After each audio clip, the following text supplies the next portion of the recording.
Hey, what's up? My name is Nick Russo in the studio with a very, very awesome, very, very talented girl. She's all the way from Switzerland.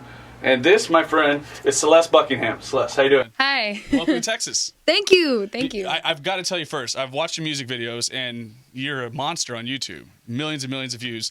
And I can't be the first one to tell you this. Your voice reminds me of Adele. I have heard that, and I've heard variations on that as well. So, yeah. And I would even say Lord. Have you heard, I'm sure people say I look like her. Well, I saw a picture of her today, or yesterday. Paparazzi caught it in L.A., and I don't think I look that much alike. Well, people say she's like my New Zealand twin, which is pretty funny. But yeah, I mean, like, so she's great. So you are from Switzerland? I was born there, but I grew up in a country called Slovakia, which is like a little bit further off. It's in Central Europe. But I am Swiss. I don't hear any kind of accent or anything. My dad's from Chicago. Okay, all right. I'm half American, half Swiss. So now. So when did you discover the power of your voice? Because I mean, it's such it's like you don't even have to try. Like it's so strong. That's really funny because when I sing, I do actually really try hard. Like I always feel like I have to really struggle. But then people are like, dude, where did that power come from? I'm like, I don't know. So it's thank you for that. It kind of, I think it started getting much better and much more powerful and present when I started performing professionally, which was like 2-3 years ago. And because I had like no confidence, I was like really worried about it, and because I used to just sing in my shower and write songs at home. So you never really thought you would go this route with your your life? It's kind of funny because I always wanted to be a singer since I can remember, and my parents are like witnesses to the fact that like I always loved music, and not just like I loved writing it, I loved singing it, I loved being a part of it, and it was just my whole life. But I never thought, because like when you're a kid, you're like you dream about being like the big star, but you never think that you're gonna be that because it's like so far off, and you're like, no, I can never be like. I always wanted to be. I was in love with Barbara Streisand when I was a kid, so I was like, oh, and I know she's like musicals and stuff, but it was for me, it was just unreal. Or like then like when Kelly Clarkson came out, first American Idol winner, it was like, whoa, so. But then I never thought it was gonna happen. And then it did. So. Well, I see really big things happening for you. Like I was telling everybody today before I got to meet you, I was like, man, I have a feeling that this girl is going to be one of the bigger stars that we hear about, especially in 2014. 2013 is wrapping up. So right, pretty much.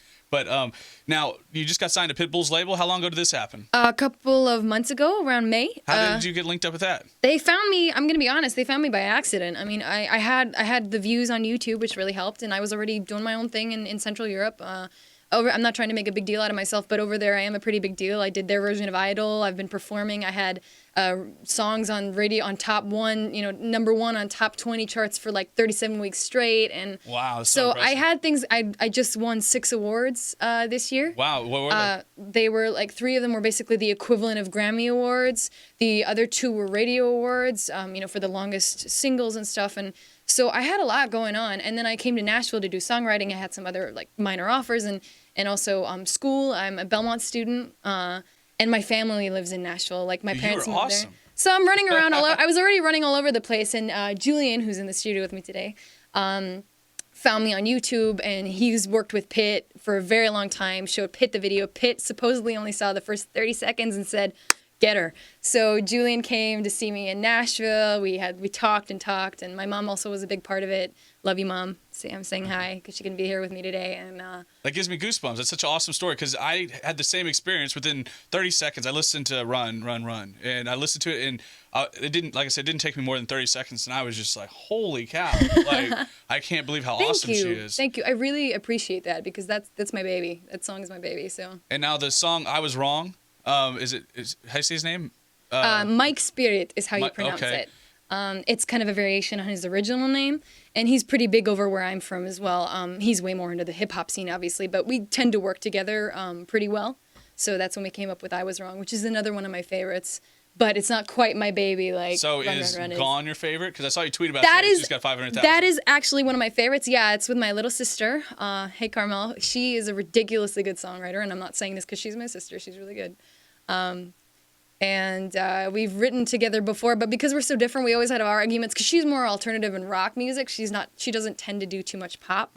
So I had to literally push her to be like, come on, let's do a pop record. And she's like, no, it's too mainstream. And so we came up with Gone, which is kind of somewhere in the middle. Well, right now it seems like the rock edge really is starting to stand out in a lot of music because, like, some people say Royals by Lorde is kind of a hip hop ish, but I hear rock in that just because it's a drum in her voice. Right.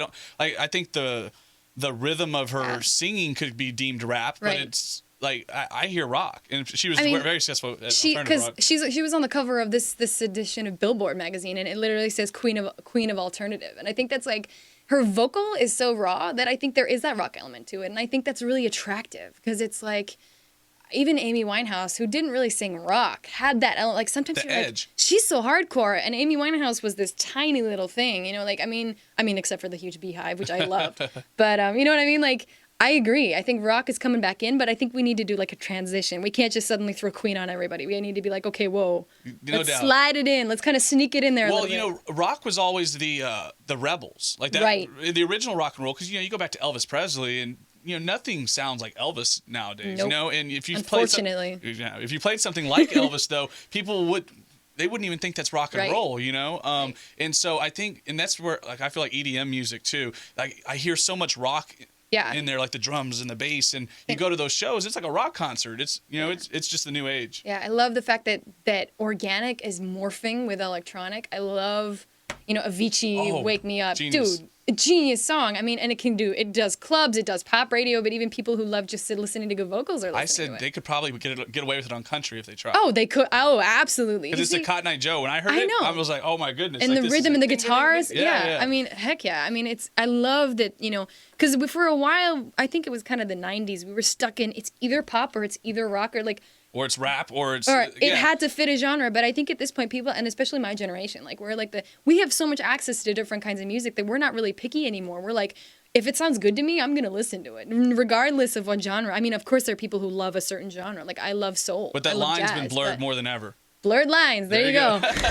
Perfect. So, so which single is the most active one for you right now? Like, if you said I want people to go listen to this one, go check this one out, which one would it be? Well, I mean, I would prefer it if everybody would want to go look up all my songs, which would be Well, lovely. there's not a lot of artists where you can go to their YouTube channel and listen to one or two videos, and you want more. You're one of those where, Oh, wow, like I thank was you. like, man, I want to hear Man. something else. I want to Thank you. see if this is on the next. If her voice is still there, and every song was just like, golly, like it might even still be on my history right now. Where Wow. I subscribe to your channel. That's That's thank how you. much High I five, liked man. your music. High five. That's how much I liked it, and I don't subscribe Thank to a you. lot of people. Well, yeah, I'm not a big subscriber, but I try. I mean, like I'm I'm getting me new and to social that part. media are kind of like, I mean, I work really. I'm there. I'm like available on every Yeah, you hit source. me up on Twitter today. I Twitter, felt all Facebook, special. Instagram. Like I'm on there all the time, but it's just like I'm a little handicapped. So on Twitter, what's the handle? Cell Buckingham at Cell Buckingham. You can follow me there. Same Instagram. Yep. No, Instagram is Celeste Buck. That's the only confusing part. For some reason, we made different usernames, and then I had the same Facebook problem. is Celeste Buckingham Official is the official page. But if you find one, you pretty much get all the same information. So no, I love this like morphing of all this music. It just sounds so good. It really does. And your album, tell me about that. Well, the album, right now we're not working on an album in the United States. I did have a debut album that I released about 2 years ago called Don't Look back in Europe. It was exclusively released there. Why hold out on us Americans over here? Well, No, I mean, kidding. it's available. No, I mean, it's available online. It's all the songs are on YouTube also to get people Yeah, want yeah. to just listen to it. I mean, like it's, that I wrote a lot of those songs when I was like 12, 13 years old. I'm not going to lie. I wrote that stuff and I literally pulled it out of a notebook. I had it in a little flowery pink notebook. And when I was like 16 recording in a booth, I pulled them out, rewrote some of the lyrics and just put it in there. And that's what, that's so, it's still, I feel like it's me, but it's like an older version of me because I've grown so much. I'm 18 years old now. I mean, I'm not that When was old. your birthday? May Okay. 3rd, actually. Happy I birthday. signed the contract with 305 like 3 days after my birthday. So That's so cool. yeah. That's a birthday present to remember. It was a pretty big birthday present. Yeah. And waking up on my birthday and getting an email from Mr. Worldwide saying, "Happy birthday, Mama." I was like, what is my life? But yeah, so that album is available if people want to listen to it. But I think the biggest thing we're working on right now, especially in the United States, is Run, Run, Run, because that does embody who I am, what I want to do, what I want to continue with in terms of style. Because it's kind of like it's a bit of a mashup itself, that song. It's not one genre or the other, I think at least. So yeah. People check out Run, Run, Run. It's the music video is just me and my band chilling. We love, we love playing together, and so that's pretty much it. Well, like I said a minute ago, anyone who listens to that song is gonna have to listen to the whole library. Thank you. Thank you so much. I look forward to following you and seeing where you go from here. I think you're gonna be amazing. The next big thing. I'll call it Wow. right now. Okay. Thank you so much. You're for very that. welcome. Thank you. And I hope I don't bother you too much with all my tweets because you follow me back. So Go for it, man. I get crazy. I gotta get used to Twitter anyway. So. All right, it's fine. No Cool. worries. This is Celeste Buckingham here in the studios of KTFM. Thanks for joining us. Thank you.